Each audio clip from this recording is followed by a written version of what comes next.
عامر ہمیشہ اپنی والدہ کی نصیحت ایک کان سے سن کر دوسرے کان سے نکال دیتا۔ سب گھر والے اس کی اس عادت سے بہت تنگ تھے۔ وہ گھر کی ساری جمع پونجی اپنے نشے کی بری عادت میں صرف کر دیتا۔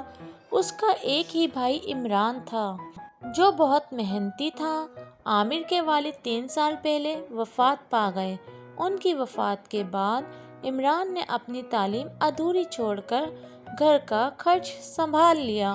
وہ صبح سویرے کام کی تلاش میں گھر سے نکل جاتا اور شام کو واپس لوٹ آتا، لیکن عامر بری صحبت میں پڑ گیا اور اسے نشے کی لت پڑ گئی۔ اس کے گھر والوں نے اسے بہت سمجھایا، لیکن اس کے کان پر جوں تک نہ رینگتی۔ اس کے دوست اس سے اس کے گھر والوں کے خلاف ورگلاتے اور وہ ان کی باتوں میں آ جاتا۔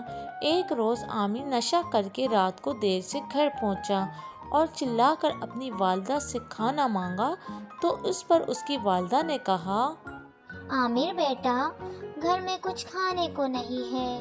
یہ سن کر عامر طیش میں آ گیا کیونکہ اسے بہت زیادہ بھوک لگ رہی تھی اور چلا چلا کر اپنی والدہ کو برا بھلا کہنے لگا۔ عمران نے اسے روکا مگر اس نے کسی کی ایک نہ سنی۔ عمران نے اس کے منہ پر تھپڑ مارا۔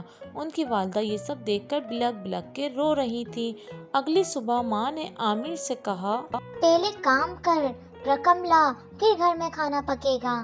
یہ سن کر عامر آگ بگولا ہو گیا۔ وہ اپنی ماں کو دھکا دے کر وہاں سے باہر نکل گیا۔ جب وہ اپنے دوستوں کے پاس پہنچا تو اس کے پاس پیسے نہ ہونے کی وجہ سے اس کے دوست اس سے جھگڑا کرنے لگے اور اسے اتنا مارا کہ وہ زخمی ہو کر زمین پر گر پڑا۔ وہ گلی میں بے ہوش پڑا تھا۔ تب چچا کرم داد کا وہاں سے گزر ہوا۔ انہوں نے عامر کو اس حالت میں پایا اور وہ اسے اسپتال لے گئے اور وہاں سے جب اس کے گھر میں اس کی ماں کو بتایا تو وہ بہت پریشان ہوئی۔ جب عمران واپس آیا تو اس کے ہاتھ میں مٹھائی کا ڈبہ تھا اور وہ بہت خوش لگ رہا تھا کیونکہ اس کی ایک فیکٹری میں نوکری لگ گئی۔ اس کی والدہ بہت خوش ہوئی، لیکن جب عمران کو عامر کی اس بات کا علم ہوا تو وہ بہت پریشان ہوا۔ اب عامر کو اپنے برے رویے اور بری صحبت کی سزا مل گئی تھی۔ وہ اب بھی نکاہت محسوس کر رہا تھا۔ اس نے اپنی والدہ سے اپنے برے رویے اور بری صحبت کی معافی مانگی تو اس کی والدہ نے اسے معاف کر دیا۔ کچھ دن بعد عامر نے ایک سرکاری اسکول میں داخلہ لے لیا۔ اب عامر دل لگا کر پڑھائی کرنے لگا۔ وقت کے ساتھ ساتھ ان کے گھریلو حالات اچھے ہو گئے۔ تو پیارے بچوں، آج کی اسٹوری اچھی لگی ہے تو چینل کو سبسکرائب کر دیں۔